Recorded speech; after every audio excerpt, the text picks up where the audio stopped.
Hello students, I welcome you once again to this channel Prabhavi competition. में सबका स्वागत करता हूं दोस्तों। आशा और उम्मीद करता हूं कि आप अच्छे होंगे, तैयारी जम के कर रहे होंगे। 70th बीपीएससी का मेंस का तैयारी शुरू हो चुका है। इस मेंस की तैयारी में मैंने ऑलरेडी 2-3 वीडियो बनाया है, जैसे कि पाल आर्ट मैंने बनाया हुआ है, मॉडर्न आर्ट मैंने बताया हुआ है, पटना कलम मैंने पढ़ाया हुआ है, बिरसा का जो मूवमेंट है वो मैंने पढ़ाया हुआ है। तो डेफिनेटली इन वीडियोस को देखिए, काफ़ी फ़ायदा मिलेगा। बहुत ही एफर्ट डाल के सारे पॉइंट्स को कवर करके इसमें नोट्स की तरीके से आपको समझाया जाता है। साथ में पीवाईक्यू को पहले मैं दिखाता हूं ताकि आपको पता चले क्वेश्चन कैसे आ रहे हैं, क्या क्या टॉपिक से पूछे जा रहे हैं एंड किस तरीके के क्वेश्चन पूछे जा रहे हैं। इसी संदर्भ में आज जो टॉपिक होने वाला है वो है रिवोल्ट ऑफ 1857 एंड बिहार। क्योंकि क्वेश्चंस जो है इसमें अभी मैं आपको दिखा भी दूंगा, क्वेश्चंस जो है बिहार से रिलेट करके पूछा जाता है। 1857 को जो है बिहार से रिलेट करके पूछा जाता है, तो बहुत इंपॉर्टेंट है। चलिए तो सीधा मैं आपको क्वेश्चंस दिखाता हूं जो अभी तक पूछे गए हैं। क्वेश्चन में देखेंगे, पहला सवाल अभी छोड़ दीजिए। दूसरा सवाल देखिए, कहता है कि evaluate the role of Kunwar Singh in revolt of 1857। 1857 की क्रांति में बाबू वीर कुंवर सिंह का बहुत बड़ा रोल था, क्योंकि यही जो थे मेन लीडर थे, मेन लीडर यही थे। ठीक है, तो इनके रोल को आपको अच्छे से जो है लिखना है, उनका मूल्यांकन करना है। जो नेक्स्ट क्वेश्चन है वो कह रहा है कि discuss the causes of outbreak of revolt of 1857 in Bihar and mention the reasons for its failure. इसके रीजंस भी बताने हैं, इसके फेल्यूर के। ठीक है, और आपको बिहार से रिलेट करके जो है लिखना है। नेक्स्ट क्वेश्चन कहता है कि critically examine the contribution of Kunwar Singh in revolt of 1857। तो ये भी लिख पाएंगे बहुत आसानी से। Critically examine the significance of the revolt of 1857 with special reference to Bihar. Again Bihar से रिलेट करके ही लिखना है। अगला जो क्वेश्चन है वो कहता है कि what were the reasons of revolt of 1857, what was its effect in Bihar. तो इसे भी आप बड़ी आसानी से लिख सकते हैं जब आपको पूरा एक्सट्रीम नॉलेज हो इस पर्टिकुलर टॉपिक का। तो वही प्रोवाइड करने के लिए मैं यहाँ पे आपको जो है नोट्स बनाया, पहले डिफरेंट सोर्सेज को मिला के नोट्स बनाया एंड आपको ये प्रेजेंट कर रहा हूँ। बनी बनाई चीज है और बहुत फायदा करेगा आपको। इतना एफर्ट जो है आपका ये बचाएगा कि आप बिलीव नहीं करोगे। ठीक है, एंड ऐसे ही अगर लगातार वीडियोस देखना चाहते हैं तो जरूर चैनल को सब्सक्राइब कीजिए, बेल आइकन को प्रेस कीजिए। फ्री क्लासेस है बिल्कुल मेंस की, जहाँ पे आपको 5 से 7 हज़ार रुपये, 10-10 हज़ार रुपये ले रही है पूरी इंस्टीट्यूट जो है, बहुत सारी वैसी। तो वो तो चीज़ आपको नहीं देना है, फ्री में आपको ये क्लासेस मिल रही हैं और लगातार मिलेंगी। पूरा कोर्स मैं कंप्लीट करवा दूंगा। आपको पीडीएफ चाहिए तो इसका जो है एक बार कंप्लीट हो जाने दो, पूरा जो है पर्टिकुलर टॉपिक्स जितने भी हैं इसमें कवर हो जाएंगे, तो एक कंपोजिट पीडीएफ बन जाएगा और मैं आपको प्रोवाइड कर दूंगा। चलिए स्टार्ट करते हैं। जो रिवोल्ट है 1857 का, इसको फर्स्ट जो है फ्रीडम स्ट्रगल कहते हैं और इवन वीडी सावरकर ने इसको फर्स्ट वार ऑफ इंडिपेंडेंस कहा है। क्यों कहा है उसके पीछे सभी जानते हैं। लॉजिक ये था कि भाई एक्चुअली में जो है ये बहुत बड़ा एक रिवोल्ट था और इससे बहुत कुछ सीखने को मिला आगे के जितने भी मूवमेंट्स हुए, नेशनल मूवमेंट। हालांकि एक क्वेश्चन आया था उसमें बोला गया था कि इट इज डिफिकल्ट टू से कि ये जो है movement, it was neither national nor freedom struggle. तो वो एक अजीब सा क्वेश्चन है जिसको लिखने में बहुत आपको ताकत लगती है। खैर, तो यहाँ पे कहेंगे कि फर्स्ट फ्रीडम स्ट्रगल था, ये डेफिनेटली था। इसमें हालांकि पूरी सिविलियन जो है पॉपुलेशन कहते हैं कि एक्सक्लूसिवली ज्वाइन किया, सभी ने ज्वाइन किया क्या, तो नहीं किया। But different people joined this particular rebellion for the different reasons, या फिर कह सकते हैं कि डाइवर्स रीजन्स की वजह से जो है डिफरेंट जो है पीपल्स ने इसको ज्वाइन किया। जैसे कि एग्जाम्पल के तौर पे कह दे तो सिविलियन पॉपुलेशन ने ज्वाइन किया, खासकर अवध वगैरह रीजन में किसान वगैरह जो थे, तो उन्होंने इसलिए ज्वाइन किया क्योंकि उनको पता था कि अगर ये सक्सेसफुल रहा तो जो उनकी प्रॉब्लम थी टैक्स रेवेन्यू की, लैंड टैक्स काफी ज्यादा लिया जा रहा था, बढ़ा दिया गया था, तो उससे उनको निजात मिल जाएगा। इसके अलावा कह सकते हैं कि जो लीडरशिप दिया गया इसको, खासकर लैंडलॉर्ड्स थे, जो ट्रेडिशनल जो लैंडलॉर्ड्स थे, उन्होंने इसलिए इसको सपोर्ट किया, लीडरशिप दिया, क्योंकि उनको पता था कि अगर जीते तो हमारा जो पुराना सिस्टम है वापस हमें मिल जाएगा, जो ब्रिटिशर्स ने छीन लिया था उनसे।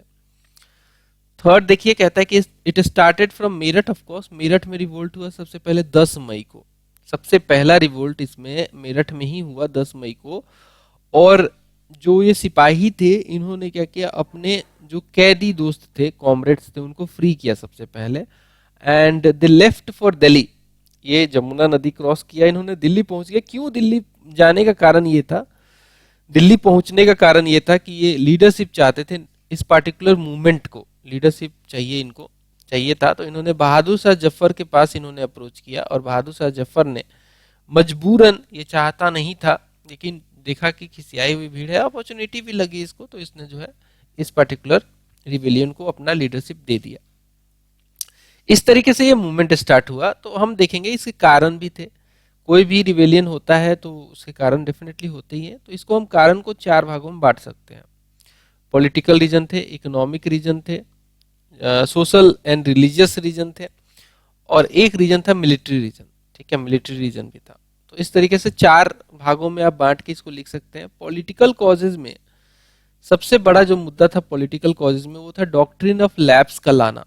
ये लॉर्ड डलहौजी ने लाया था, लॉर्ड डलहौजी ने लाया था। और ये लॉर्ड डलहौजी की ये नीति थी कि मैक्सिमम एरिया को ब्रिटिश इंडिया में मिलाया जाए, इसीलिए ये डॉक्ट्रिन ऑफ लैप्स लेके आ गया। डॉक्ट्रिन ऑफ लैप्स में क्या था कि जो भी राजा है कोई प्रिंसली स्टेट का, उसका अपना कोई सन नहीं है, अपना सन होना चाहिए था, एडॉप्टेड नहीं चलेगा। तो उस पार्टिकुलर अगर ऐसा हो गया कि वो राजा मर गया, उसका अपना कोई सन नहीं है, तो उस पे बोलते थे कि डॉक्ट्रिन ऑफ लैप्स लग जाता है, क्योंकि खुद का सन नहीं था, और उसको जो है ब्रिटिश एम्पायर में मिला लिया जाएगा।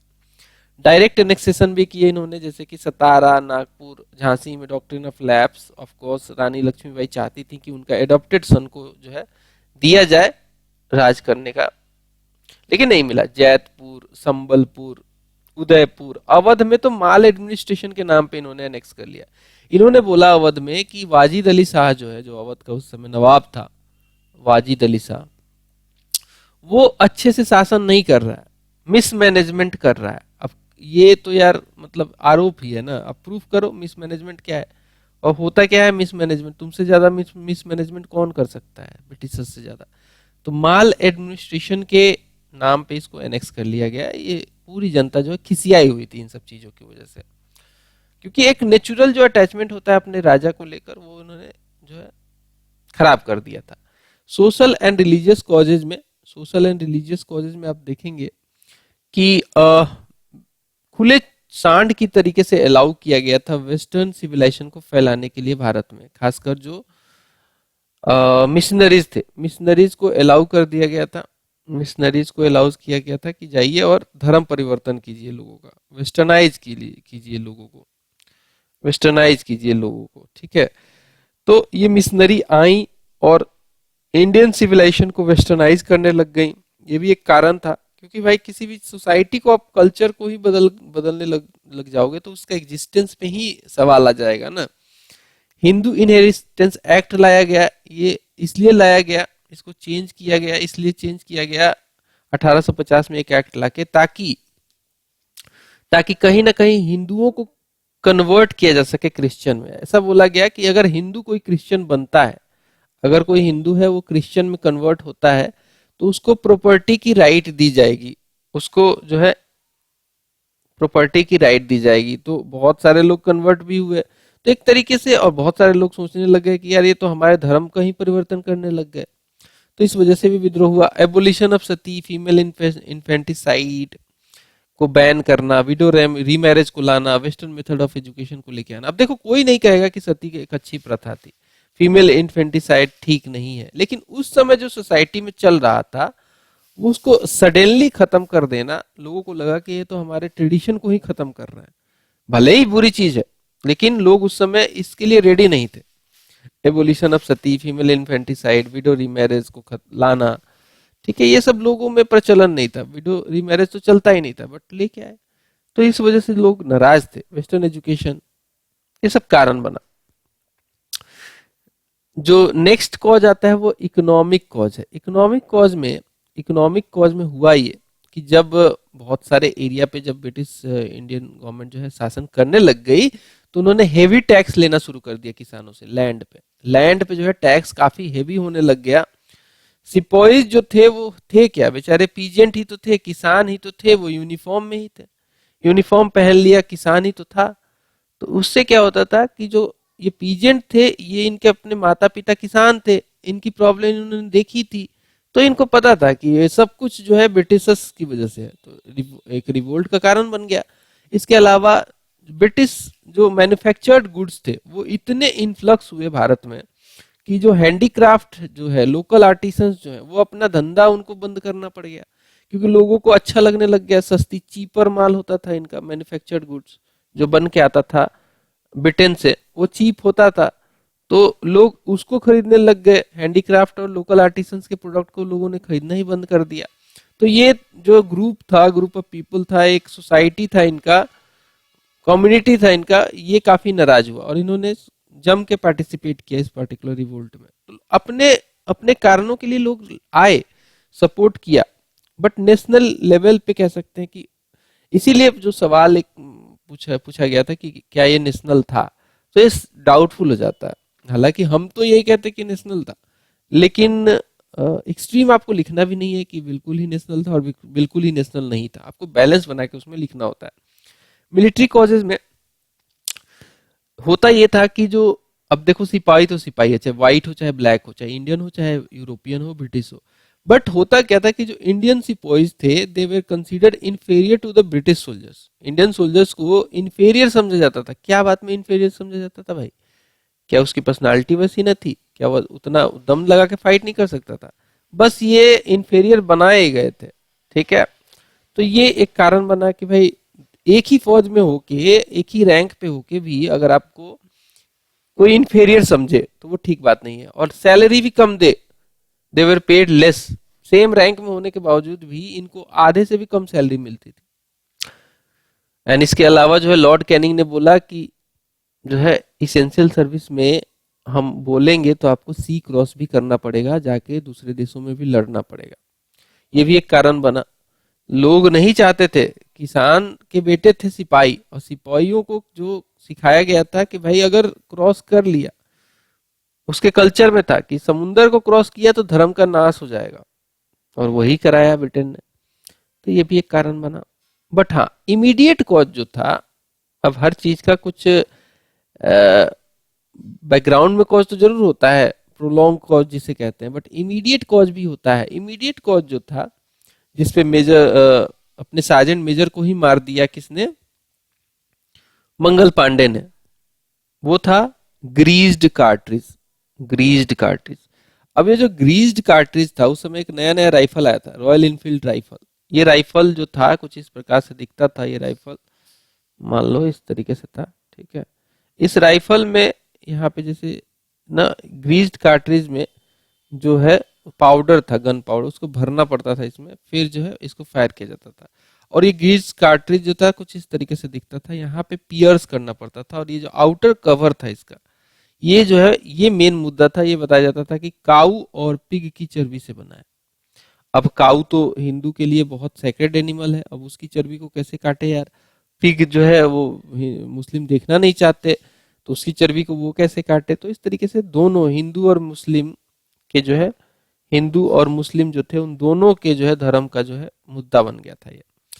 तो वो दोनों ने रेजिस्ट किया। 85 जो सोल्जर्स थे उन्होंने मना कर दिया था पहले ही मेरठ में कि हम नहीं इसको यूज करेंगे, ठीक है। उनको 10 साल की सजा भी सुनाई गई थी, 10 साल का जेल का सजा सुनाया गया था कि ठीक है मत करो, 10 साल जेल जाओ।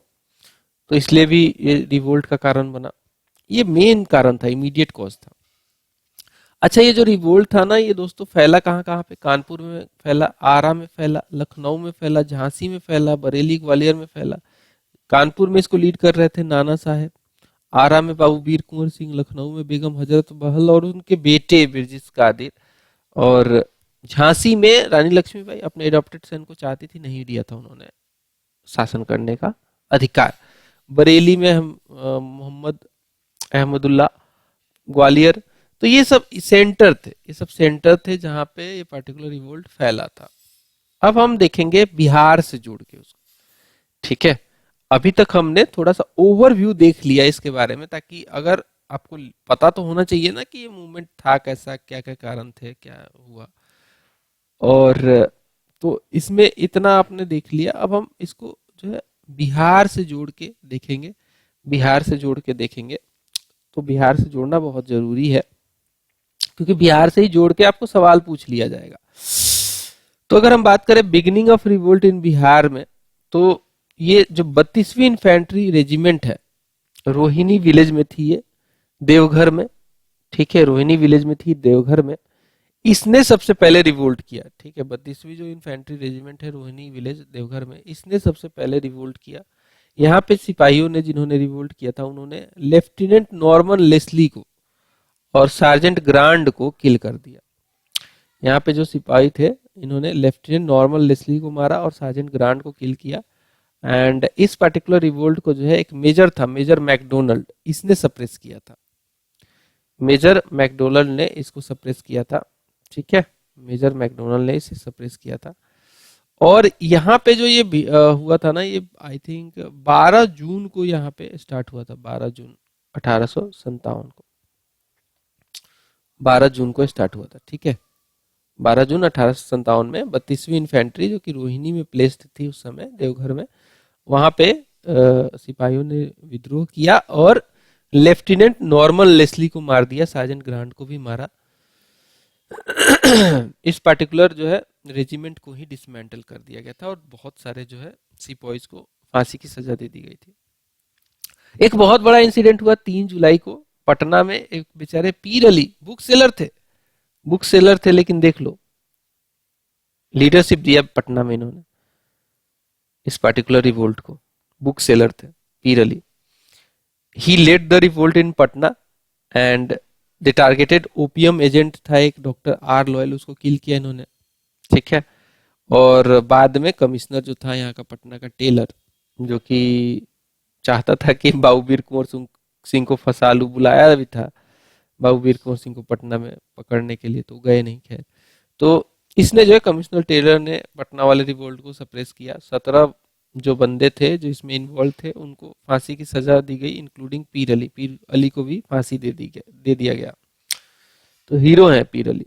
फिर आता है 25 जुलाई को, 25 जुलाई को मुजफ्फरपुर में, 25 जुलाई को मुजफ्फरपुर में जो सिपाहीज थे उन्होंने ब्रिटिश ऑफिसर्स को मारा, बहुत सारे ब्रिटिश ऑफिसर्स मारे गए। थर्ड रेजिमेंट जो था दानापुर का, वो भी रिवोल्ट कर गया उसी समय, उसी दिन। दानापुर का जो थर्ड रेजिमेंट था उसने रिवोल्ट कर दिया और उन्होंने सोन नदी क्रॉस किया और शाहाबाद पहुंच गए। शाहाबाद जब पहुंचे तो उनको बाबूवीर कुंवर सिंह मिल गए, ठीक है। बाबूवीर कुंवर सिंह मिले और उन्होंने जो है ज्वाइन किया आरा में। बाबूवीर कुंवर सिंह ने आरा में ज्वाइन कर लिया इस पर्टिकुलर रिवोल्ट को और मेन लीडरशिप उन्होंने दे दिया आरा में ज्वाइन होके। नेक्स्ट जो इंसिडेंट हुआ बिहार में, वो था 30 जुलाई को। 30 जुलाई को दोस्तों मार्शल लॉ लगा दिया गया सारण जिले में, तिरहुत में, चंपारण में और पटना में, ठीक है। मार्शल लॉ लगाने का मतलब है मिलिट्री रूल, ठीक है, मिलिट्री रूल लगा दिया गया, ठीक है। मतलब स्ट्रिक्टनेस लाया गया कि कोई भी उपद्रवी ऐसा कुछ करेगा तो उसे तुरंत ही एक्सिक्यूट किया जाएगा। फिर ये ऐसा सिलसिला चलता रहा बिहार में। बिहार में जो एक ग्रुप ऑफ रिबेल था सिपाहियों का, वो भागलपुर तक गया, गया तक गया, ठीक है। भागलपुर गया, गया में गया, ठीक है, गया तक पहुंचे और वहां पे 400 जो कैदी थे, जो कॉमरेड थे, उनको इन्होंने छुड़ाया। साथ में जो टिकारी राज था, जो कि बताते हैं कि 2000 से ज्यादा विलेजेस पे शासन करता था, टिकारी राज वन ऑफ द रिचेस्ट जो है राज था उस समय का बिहार में।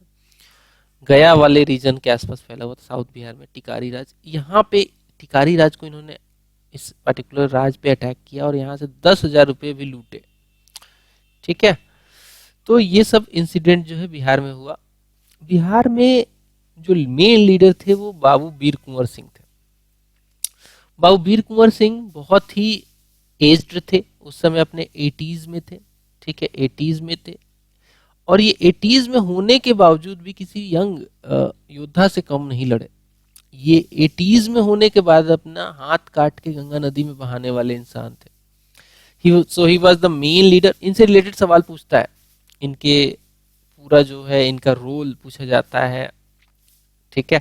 तो मेन लीडर थे, जमींदार थे एक जगदीशपुर के, तो दुखी थे क्योंकि इनका जो ट्रेडिशनल लैंडलॉर्डशिप था वो छीन लिया गया था। इनके साथ इनके फॉलोअर्स में इनके भाई अमर सिंह और भाई इनके रित नारायण सिंह, ठीक है। अमर सिंह और रित नारायण सिंह दोनों भाई थे इनके, ये लोग इनके फॉलोअर भी थे। इनके भतीजे थे निशान सिंह और जय किशन सिंह, इन्होंने भी काफी साथ दिया इनका। चार जो लैंडलॉर्ड्स थे उस समय के शाहाबाद के, उन्होंने फुल सपोर्ट दिया अपना। चार जो लैंडलॉर्ड्स थे शाहाबाद के उस समय के, जैसे कि नरहर सिंह, जोहान सिंह, ठाकुर दयाल सिंह और विशेश्वर सिंह, इन्होंने जबरदस्त सपोर्ट किया। इस वजह से जो है इन्होंने कैप्चर भी कर लिया आरा को, जगदीशपुर में अपना गढ़ ही बना लिया था। कमिश्नर कमिश्नर जो पटना का था टेलर, कमिश्नर जो था पटना का टेलर, ये इनको बाबूवीर कुंवर सिंह को काफी जो है सस्पिशियस एक्टिविटी की वजह से काफी संदिग्ध अवस्था में देखता था। वो चाहता था कि इनको कैसे न कैसे अरेस्ट करके फांसी दे दूं। तो इन्हों पार्टिकुलर इस बंदे ने, कमिश्नर टेलर ने, जो कि एक कह सकते हैं कमिश्नर था पटना का, इसने प्लान बनाया कि भाई इनवाइट करता हूं बाबूवीर कुंवर सिंह को, पटना बुलाता हूं, और जैसे कि बाकी लोगों के साथ किया था इसने, जो अपने बंदे जो जुड़े हुए थे बाकी मूवमेंट में, उनको एक्सिक्यूट करता था बुला बुला के। तो ये बात कहीं ना कहीं, ये तो इनको पता ही था बाबूवीर कुंवर सिंह को, तो उन्होंने मना कर दिया कि भाई मैं नहीं आ रहा तेरे पास, ठीक है। तो ये कमिश्नर बहुत ही खतरनाक था, प्लान किए हुए था, बट बाबूवीर कुंवर सिंह ने मना कर दिया। बाबूवीर कुंवर सिंह ने अपनी एक आर्मी तैयार करी, 4000 सोल्जर्स को जो है दानापुर के रेजिमेंट के थ्रू ट्रेन करवाया, ठीक है। और ये 4000 सोल्जर्स अब लड़ रहे थे इनके साथ, इनकी ट्रेनिंग हुई, और इन्होंने, बाबूवीर कुंवर सिंह ने जगदीशपुर में एक गन और एमुनिशन की फैक्ट्री भी लगाई, गन एंड एमुनिशन की फैक्ट्री भी लगाई, और फाइनली आरा को कैप्चर कर लिया इन्होंने 27 जुलाई 1857 को। आरा को कैप्चर कर लिया इन्होंने 27 जुलाई 1857 को। इससे क्या हुआ ना, ब्रिटिश जो एडमिनिस्ट्रेशन था, ब्रिटिश इंडिया का जो शासक हुआ करते थे, ब्रिटिश इंडियन आर्मी जो थी उसमें जो लॉयल थे, वो सब नाराज हो गए, और इन्होंने जो है इसको रिकैप्चर करने का सोचा आरा को। कैप्टन डेनवर अपनी आर्मी लेके आया और लड़ाई जबरदस्त हुई, आरा को कैप्चर करने के लिए आया था ये। उस लड़ाई में बाबूवीर कुंवर सिंह की और उनकी सेना ने इसको हरा दिया, कैप्टन डेनवर की आर्मी को डिफीट कर दिया, और डेनवर को मार भी दिया गया वहीं पे, ठीक है। Captain Denver was killed. फिर क्या हुआ, और खिसियाए बेचारे ब्रिटिशर्स, और कैप्टन आयर को भेजा गया। कैप्टन आयर कूट जो था ये आया, और जबरदस्त लड़ाई हुई, इसकी सेना भी ज्यादा थी और काफी एक्टिवली ये लड़ भी रहा था।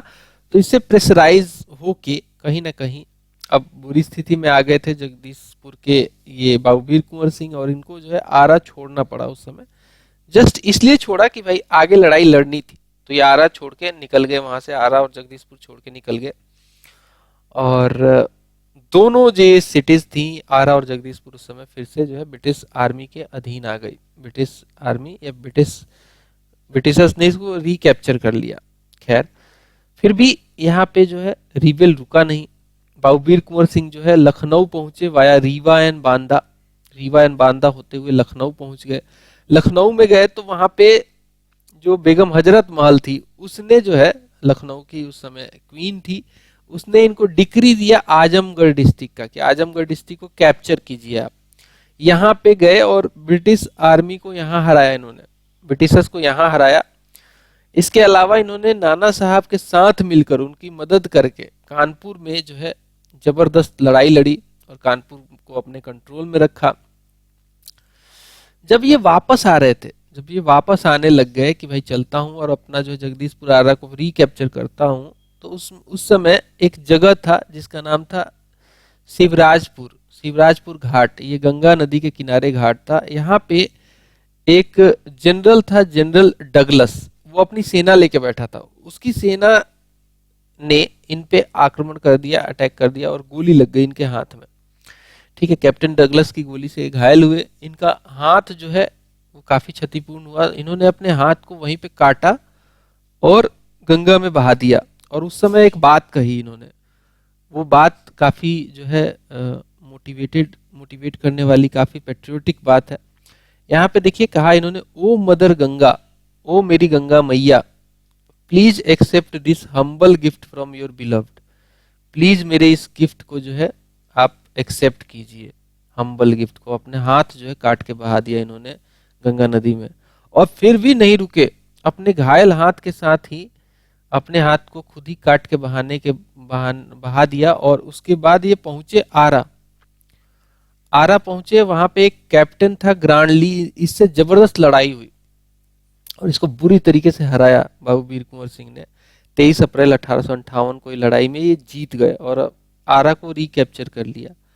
बट 3 दिन बाद इनकी मृत्यु हो गई, 26 अप्रैल को इनकी मृत्यु हो गई, क्योंकि वो चोट जो है वो काफी गंभीर था और 26 अप्रैल को इनकी मृत्यु जो है हो गई। बट मृत्यु तो हुई, लेकिन उस समय जगदीशपुर और आरा आजाद था। ठीक है, तो इस तरीके से बाबू वीर कुंवर सिंह का जो योगदान है आप लिख सकते हैं एग्जाम में, काफी हीरोइक योगदान था। और आज भी जो है इनके योगदानों की वजह से जो है इनको माना जाता है। इनके भाई थे अमर सिंह, बाबू वीर कुंवर सिंह के भाई थे अमर सिंह। अमर सिंह ने ये जो है जंग को जारी रखा, डायरेक्टली इनडायरेक्टली जैसे भी कह सकते हैं। ये पहुंच गए कैमूर हिल्स में और वहां पे गुरिल्ला वार लड़े। गुरिल्ला वार में क्या होता है कि आप घात लगा के बैठते हैं और जब दुश्मन की सेना आती है तो उस पर टूट पड़ते हैं। तो ये लड़ाई लड़ी ये किसने, अमर सिंह, जो कि बाबू वीर कुंवर सिंह के भाई थे। ये लड़ाई चलती रही, गुरिल्ला वार फिर चलता रहा। लेकिन अल्टीमेटली जो है नवंबर 1858 तक ब्रिटिशर्स के हाथ में कब्जा हो गया था सब कुछ बिहार का। ठीक है, ओवरऑल ये रिवेलियन सप्रेस हो गया था और क्वीन विक्टोरिया ने अनाउंस किया एमनेस्टी, क्षमा, जो याद वो कहते हैं ना कि क्षमादान कहते हैं, एमनेस्टी जो है क्वीन विक्टोरिया ने अनाउंस किया कि भाई जो, अब ये एक कदम ऐसा था, कदम की मतलब वो चाहते थे, दिल जीतना चाहते थे उस समय किसी आई हुई भीड़ का। तो क्वीन विक्टोरिया ने एमनेस्टी, क्षमादान जो है बोला कि दूंगी मैं सबको, जितने भी कैदी हैं इसके रिबेल्स के। बट बहुत सारे कैदियों को क्षमादान मिला भी, लेकिन अमर सिंह जो कि भाई थे बाबू वीर कुंवर सिंह का और उनके जो साथी थे कॉमरेड, उनको पनिश किया गया था, उनको क्षमादान नहीं मिला था। तो इस तरीके से यहाँ पे कंप्लीट होता है पर्टिकुलर टॉपिक, जो बाबू वीर कुंवर सिंह का योगदान और ओवरऑल 1857 की क्रांति, उससे रिलेटेड बिहार में जो चीजें हुई मैंने आपको बताया। आई होप कि अब आपका जो है कॉन्सेप्ट काफी क्लियर होगा। इस पर्टिकुलर पेजेस, जो ये पेजेस हैं, इन पर्टिकुलर पेजेस को आप definitely as a note use कर सकते हैं, आपके एग्जाम में, मेंस के एग्जाम में काफी काम आएगा। मिलेंगे नेक्स्ट टॉपिक के साथ, बाय बाय।